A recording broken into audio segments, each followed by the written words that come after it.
भाद्रपद मास की शुक्ल पक्ष की पंचमी तिथि को ऋषि पंचमी का पावन व्रत किया जाता है और शास्त्रों के अनुसार ऋषि पंचमी का व्रत धारण करने से समस्त प्रकार के जाने अनजाने में किए गए पाप कर्मों से मुक्ति मिल जाती है। वैसे तो ये व्रत सभी को करना चाहिए, आप स्त्री हो, पुरुष हो या कन्या हो, कोई भी इस व्रत को धारण कर सकता है।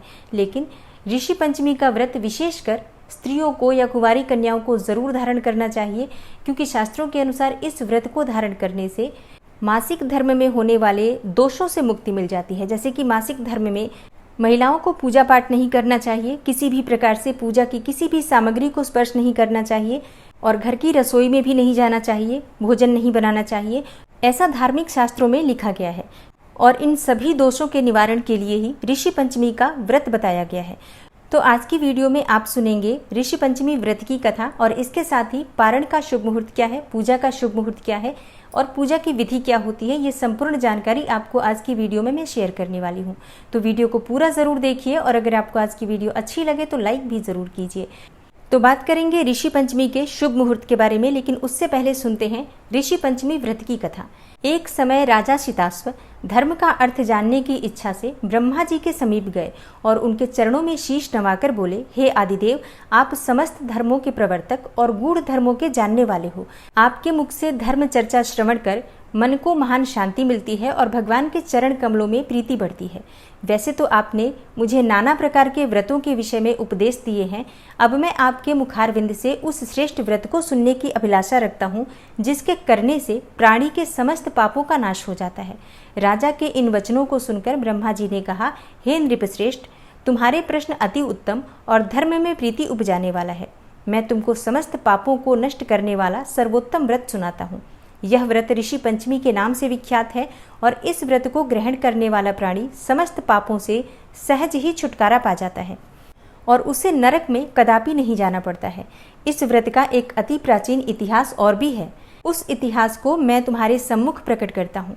एक समय की बात है, विदर्भ देश में उतंक नामक ब्राह्मण अपनी पतिव्रता पत्नी के साथ निवास किया करता था। उस ब्राह्मण दंपति के एक पुत्र और एक पुत्री थी। उसके पुत्र का नाम सुविभूषण था। वह कुशाग्र और तीक्ष्ण बुद्धि वाला था। उसने अल्पकाल में ही चारों वेदों को पढ़ लिया। हे राजन, उतंक ने अपनी पत्नी की परामर्श से अपनी पुत्री का विवाह एक सुयोग्य ब्राह्मण कुमार के साथ कर दिया, किंतु भगवान की गति ही कुछ ऐसी थी कि कन्या विवाह के 1 माह पश्चात ही विधवा हो गई। अतः विधवा होने के पश्चात वह कन्या अपने धर्म का पालन करती हुई अपने पिता के यहाँ रहकर ही अपने समय को व्यतीत करने लगी। विधवा कन्या के दुख से दुखी होकर उतंक अपने घर बार को अपने पुत्र को सौंपकर अपनी स्त्री और कन्या को लेकर गंगा जी के किनारे चला गया और वहां आश्रम बनाकर वेदों का पठन पाठन करने लगा। उसके पास कुछ ब्राह्मण भी वेद पढ़ने के लिए रहने लगे। कन्या भी अपने धर्म का पालन करती हुई अपना समय व्यतीत कर रही थी। वह नित्य व्रती मन लगाकर माता पिता की सेवा करती थी। एक दिन समस्त कार्यों से थककर वह एक शिला पर विश्राम करने के लिए लेट गई। थकान के कारण उसको अपने शरीर की सुधि भी न रही। भगवान की गति से अर्धरात्रि के समय यकायक उसके शरीर में कीड़े उत्पन्न हो गए। शिष्यों ने जब उस कन्या के शरीर पर कीड़ों को देखा तो उन्होंने जाकर अपनी गुरु पत्नी को बताया। कन्या के शरीर में कीड़े पड़ जाने की बात सुनकर ब्राह्मणी कातर स्वर में विलाप करती हुई उसी शिला के पास पहुंची जहां उसकी कन्या बेसुध पड़ी थी। उसके शरीर पर कीड़ों को देखकर बहुत दुखी हुई और विलाप करते करते वह ब्राह्मणी अचेत हो गई। जब उसे चेत हुआ तो उसने अपनी सोती हुई कन्या को गोदी में उठाया और अपने पति उतंक के सामने ले जाकर रख दिया। कन्या की दशा को देखते हुए ब्राह्मणी ने अपने पति से कहा, हे स्वामी, आप कृपा करके मुझे यह बताएं कि मेरी इस साध्वी कन्या की दुर्दशा किस दुष्कर्म के कारण हुई। अपनी भार्या की बातों को सुनकर उतंक मुनि थोड़ी देर के लिए शांत होकर हृदय में भगवान का ध्यान करने लगे। उन्होंने अपनी ज्ञान शक्ति के द्वारा कन्या के पूर्व जन्म के समस्त वृतांतों को जान लिया। तब वे अपने नेत्रों को खोलकर बोले, हे प्रिय, यह कन्या अपने पहले जन्म में एक ब्राह्मणी थी। उस समय इसने रजस्वला होते हुए भी एक समय घर के घड़े आदि बर्तनों को छू लिया था। उसी पाप के कारण इसके शरीर में कीड़े पड़ गए हैं। इसने शुद्ध होने के बाद अपनी सखियों के साथ ऋषि पंचमी व्रत को देखकर भी उसका आदर नहीं किया था। व्रत के दर्शन के प्रभाव से तो इस जन्म में इसको उत्तम ब्राह्मण कुल तो प्राप्त हुआ, परंतु उस व्रत का तिरस्कार करने के कारण इसके शरीर में कीड़े पड़ गए हैं।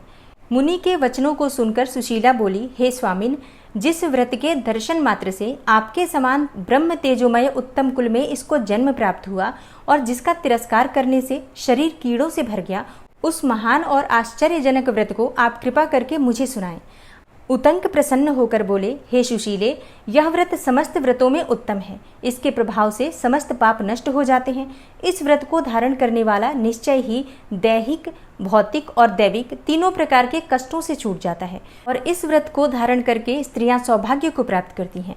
यह महान व्रत भादो मास के शुक्ल पक्ष में पंचमी तिथि को होता है और इस व्रत के प्रभाव से अपने पूर्व जन्म का स्मरण रहता है। और ऋषि पंचमी की कथा का वर्णन भविष्योत्तर पुराण में भी आता है। भविष्योत्तर पुराण में ऋषि पंचमी की कथा का जो वर्णन है, उसके अनुसार भगवान श्री कृष्ण से युधिष्ठिर ने प्रश्न किया कि हे देवेश, मैंने आपके श्रीमुख से अनेकों व्रतों का श्रवण किया है। अब आप कृपा करके पापों को नष्ट करने वाला कोई उत्तम व्रत सुनावें। राजा के इन वचनों को सुनकर श्री कृष्ण जी बोले, हे राजेंद्र, अब मैं तुमको ऋषि पंचमी का उत्तम व्रत सुनाता हूँ, जिसको धारण करने से स्त्री समस्त पापों से छुटकारा पा लेती है।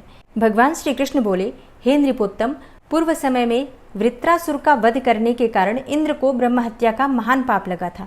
तब ब्रह्मा जी ने कृपा करके इंद्र के उस पाप को 4 स्थानों में बांट दिया। पहला अग्नि की ज्वाला में, दूसरा नदियों के बरसाती जल में और तीसरा पर्वतों में और चौथा स्त्री के रज में। उस रजस्वला धर्म में जाने अनजाने उससे जो भी पाप हो जाते हैं, उनकी शुद्धि के लिए ऋषि पंचमी व्रत करना उत्तम माना गया है। यह व्रत समान रूप से चारों वर्णों की स्त्रियों को करना चाहिए। इसी विषय में एक प्राचीन कथा का वर्णन करता हूँ, तुम ध्यान पूर्वक सुनो। सतयुग में विदर्भ नगरी में श्येनजित नामक राजा हुए। वे अपनी प्रजा का पुत्रवत अर्थात पुत्र के समान ही पालन करते थे।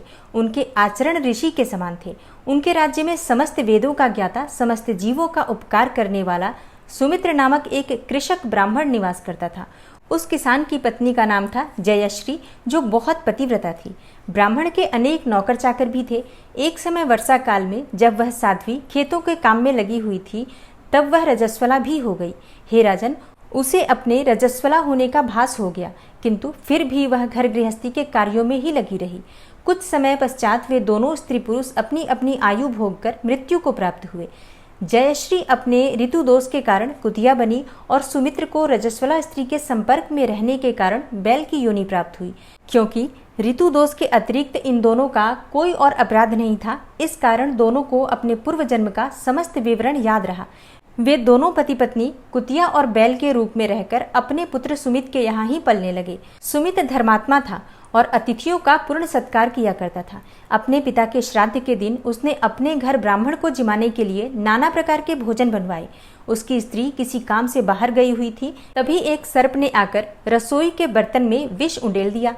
सुमित की माँ कुतिया के रूप में बैठी हुई कुछ दूर से यह सब देख रही थी।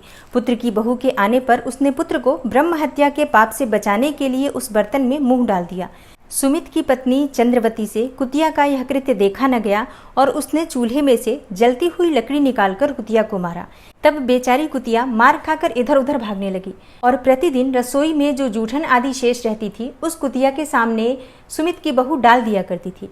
किंतु आज उसने क्रोध के कारण वह भी उसे खाने को नहीं दिया। क्रोध के कारण उसने वह सब भोजन भी बाहर फेंकवा दिया और बर्तन साफ करवा के दोबारा भोजन बनवाकर उसने ब्राह्मणों को भोजन करवाया। रात्रि के समय भूख से व्याकुल होकर वह कुतिया बैल के रूप में रह रहे अपने पूर्व पति के पास आकर बोली, हे स्वामी, आज तो मैं भूख से मरी जा रही हूँ। वैसे तो रोज ही मेरा पुत्र मुझे खाने को देता था, मगर आज उसने मुझे कुछ नहीं दिया। मैंने सांप के विष वाले खीर के बर्तन को अनेकों ब्रह्म हत्या के भय से छू कर भ्रष्ट कर दिया, उसे न खाने के योग्य कर दिया। इस कारण मेरी बहू ने मुझे बहुत मारा और खाने को भी कुछ नहीं दिया है। तब बैल ने कहा, हे भद्रे, तेरे ही पापों के कारण मैं भी इस योनि में आ पड़ा हूँ। बोझा ढोते ढोते मेरी कमर टूट गई है। आज मैं दिन भर खेत में जोतता रहा। मेरे पुत्र ने आज भी मुझे भोजन नहीं दिया है और ऊपर से मारा भी खूब है। मुझे कष्ट देकर श्राद्ध को तो वैसे भी निष्फल कर दिया। अपने माता पिता की इन बातों को उनके पुत्र सुमित ने सुन लिया। उसने उसी समय जाकर उनको भरपेट भोजन कराया और उनके दुख से दुखी होकर वन में जाकर उसने ऋषियों से पूछा, हे स्वामी, मेरे माता पिता किन कर्मों के कारण इस योनि को प्राप्त हुए हैं और किस प्रकार उससे छुटकारा पा सकते हैं। सुमित के उन वचनों को श्रवण कर सर्वतपा नामक महर्षि दया करके बोले, पूर्व जन्म में तुम्हारी माता ने अपने उच्छृंखल स्वभाव के कारण रजस्वला होते हुए भी घर गृहस्थी की समस्त वस्तुओं को स्पर्श किया था और तुम्हारे पिता ने उनको स्पर्श किया था। इसी कारण वे कुतिया और बैल की योनि को प्राप्त हुए हैं। तुम उनकी मुक्ति के लिए ऋषि पंचमी का व्रत धारण करो। भगवान श्री कृष्ण युधिष्ठिर से बोले, हे राजन, महर्षि सर्वतपा के इन वचनों को श्रवण करके सुमित्र अपने घर लौट आया और ऋषि पंचमी का दिन आने पर उसने अपनी स्त्री सहित उस व्रत को धारण किया और उस व्रत का सारा पुण्य अपने माता पिता को समर्पित कर दिया। व्रत के प्रभाव से उसके माता पिता दोनों ही पशु योनि से मुक्त हो गए और स्वर्ग को चले गए। भगवान श्री कृष्ण बोले, हे राजन, जो स्त्री इस व्रत को धारण करती है वह समस्त सुखों को पाती है। और ऋषि पंचमी का व्रत धारण करने वाले व्रती को प्रातःकाल जल्दी उठना चाहिए और पवित्र नदियों में स्नान करने का विधान है शास्त्रों में। लेकिन अगर आप पवित्र नदी में स्नान नहीं कर पाते हैं तो अपने घर में भी आप स्नान के जल में गंगा जल या किसी भी पवित्र नदी का जल मिलाकर स्नान कर सकते हैं। आज के दिन लट जीरा या जिसे चिड़चिड़ा कहा जाता है, अपामार्ग कहा जाता है, उसी पौधे की लकड़ी से दातुन किया जाता है और उसके पत्ते तोड़कर उससे रस निकालकर आप जल में मिलाकर स्नान कर सकते हैं। अगर आप पत्तों का रस नहीं निकालना चाहते हैं तो आप पत्ते भी पानी में डालकर उसी से स्नान कर सकते हैं। अपने सिर पर भी कुछ पत्ते रखकर आप स्नान कर सकते हैं, क्योंकि इस पत्ते का आज के दिन बहुत महत्व होता है। तो आप आज के दिन इन पत्तों का प्रयोग जरूर कीजिए अपने स्नान के जल में। और अगर आप गंगा में स्नान कर रहे हैं या किसी भी पवित्र नदी में स्नान करते हैं तो सभी ऋषियों, जैसे कि सप्त ऋषि होते हैं, कश्यप ऋषि, अत्रि ऋषि, भारद्वाज ऋषि, विश्वामित्र ऋषि, ऋषि वशिष्ठ, ऋषि जमदाग्नि और ऋषि गौतम और महर्षि वशिष्ठ की पत्नी अरुंधति, तो इन सबके नाम लेते हुए आपको डुबकी लगाना चाहिए जल में। अगर आप घर में स्नान कर रहे हैं तब भी आपको सभी के नाम का स्मरण करते हुए अपने सिर पर पानी डालना चाहिए और स्नान इत्यादि से निवृत्त होकर विधिवत आपको सप्तर्षियों की और अरुंधति माता की पूजा करनी चाहिए। अगर आपके पास उनकी कोई चित्र है, कोई फोटो है, तो आप उनको भी स्थापित करके पूजा कर सकते हैं। या आप चाहें तो मिट्टी की पिंडी बनाकर, जैसे हम शिवलिंग बनाते हैं, बिल्कुल उसी प्रकार से 8 पिंडी बना लीजिए और इन सब पर आपको सभी ऋषियों के नाम लिखने हैं और अरुंधति माता का नाम लिखना है। और इसके बाद इनके सामने शुद्ध घी का दीपक प्रज्वलित करके और विधिवत पूजा आराधना कीजिए। पर सबसे पहले गौरी गणेश का पूजन कीजिए। उसके बाद ही आपको सप्तर्षियों की पूजा आराधना करनी है। पूजा में आप भगवान गणेश के मंत्रों का जप कर सकते हैं और साथ ही सप्तर्षियों के नाम का स्मरण कर सकते हैं। और विधि विधान से पूजा करने के बाद उन्हें फल और मिठाई का भोग अर्पित कीजिए, आरती कीजिए। व्रत की कथा भी जरूर सुननी चाहिए। और अगर आप व्रत नहीं करते हैं तब भी आपको कथा जरूर सुननी चाहिए। व्रत की कथा सुनने मात्र से भी समस्त प्रकार के पापों का नाश होता है। तो आज के दिन कथा अवश्य सुने। अगर आप व्रत करते हैं तब तो अत्यंत ही श्रेष्ठ है, लेकिन अगर आप व्रत नहीं भी कर पाते हैं तो भी सप्तर्षियों का अपने मन में स्मरण कीजिए और उसके बाद इस कथा का श्रवण कीजिए। और जो भक्त व्रत करते हैं वो पूजा करने के बाद संध्या होने से पहले, सूर्यास्त होने से पहले ही भोजन ग्रहण करते हैं, मतलब पारण करते हैं। पारण में आप फलाहार कर सकते हैं। ये व्रत पूरी तरह से फलाहार पर ही आधारित होता है। लेकिन जिस प्रकार से हल षष्ठी का व्रत किया जाता है, जिसमें किसी भी प्रकार से हम खेत में उगे हुए अनाज को नहीं खाते हैं, उसी प्रकार से इस व्रत का भी नियम होता है। इसमें खेत में बोए हुए अनाज नहीं खाए जाते हैं। तो ऐसे में आप व्रत वाले चावल जो होते हैं उसे खा सकते हैं और अगले दिन आप जो पूजा की सामग्री है उसका विसर्जन कर सकते हैं। जो भी सामग्री विसर्जन के योग्य है, जैसे कि फल प्रसाद जो भी आप अर्पित करेंगे वो तो आप परिवार सहित सभी सदस्यों में वितरित करेंगे उसे और ग्रहण करेंगे स्वयं भी। लेकिन जो आपने फूल पत्ते इत्यादि अर्पित किए हैं वहां पर गौरी गणेश और सप्तर्षि की जो मूर्तियां आपने बनाई हैं उन सभी का आप विसर्जन करेंगे। आप चाहे तो जल में विसर्जन कर सकते हैं, बहते हुए जल में, या फिर आप मिट्टी में विसर्जित कर सकते हैं। कहीं भी कच्ची मिट्टी में आप उन सभी चीजों को विसर्जित कर दीजिए। जहां पर भी किसी का पैर न लगे ऐसे स्थान पर ही विसर्जन करना चाहिए। और वैसे तो ऋषि पंचमी का व्रत आप पूरे जीवन भर कर सकते हैं, लेकिन कम से कम इस व्रत को 7 साल तक अवश्य करना चाहिए। और 7 साल के बाद 8वें साल इस व्रत का आप उद्यापन कर सकते हैं विधि विधान से किसी विद्वान ब्राह्मण को बुलाकर, और इस व्रत का उद्यापन करना चाहिए। शास्त्रों के अनुसार ऋषि पंचमी का व्रत धारण करने से सभी प्रकार की कामनाएं पूर्ण होती हैं, जैसे कि सुख समृद्धि की प्राप्ति होती है, यश की प्राप्ति होती है, मान और प्रतिष्ठा की प्राप्ति होती है, संतान की प्राप्ति होती है, धन और वैभव की प्राप्ति होती है, और हर क्षेत्र में आपको सफलता की प्राप्ति होती है, और अच्छे स्वास्थ्य और दीर्घ आयु की प्राप्ति होती है। स्त्रियों को अखंड सौभाग्य की प्राप्ति होती है। और इस व्रत को अगर विधि विधान से धारण किया जाता है, नियमों का पालन करके किया जाए, तो इस व्रत को धारण करने से मोक्ष की प्राप्ति होती है, वैकुंठ लोक की प्राप्ति होती है। तो शास्त्रों में इस व्रत को बहुत ही श्रेष्ठ माना गया है। तो देखिए, पंचमी की तिथि प्रारंभ हो रही है 7 सितंबर 2024 शनिवार के दिन संध्या काल में 5:37 पर और समाप्त होगी 8 सितंबर को शाम के समय 7:58 पर। तो सूर्योदय कालीन तिथि के अनुसार पंचमी तिथि हमें प्राप्त हो रही है 8 सितंबर को, इसलिए 8 सितंबर 2024 रविवार के दिन ऋषि पंचमी का व्रत धारण करेंगे। और अब बात करें पूजा के शुभ मुहूर्त के बारे में, तो देखिए, पूजा का शुभ मुहूर्त आपको प्राप्त हो रहा है सुबह 10 बजे से दोपहर 1 बजे तक। इस समय में आपको सप्तर्षियों की पूजा आराधना करनी है। और आज की वीडियो अगर आपको अच्छी लगी हो तो वीडियो को लाइक कीजिए, ज़्यादा से ज़्यादा वीडियो को शेयर कीजिए और चैनल पर पहली बार आए हैं तो सब्सक्राइब ज़रूर कर लीजिए और बेल बटन को भी प्रेस कर लीजिए। मैं मिलती हूँ आपसे अगली वीडियो में, तब तक के लिए नमस्कार।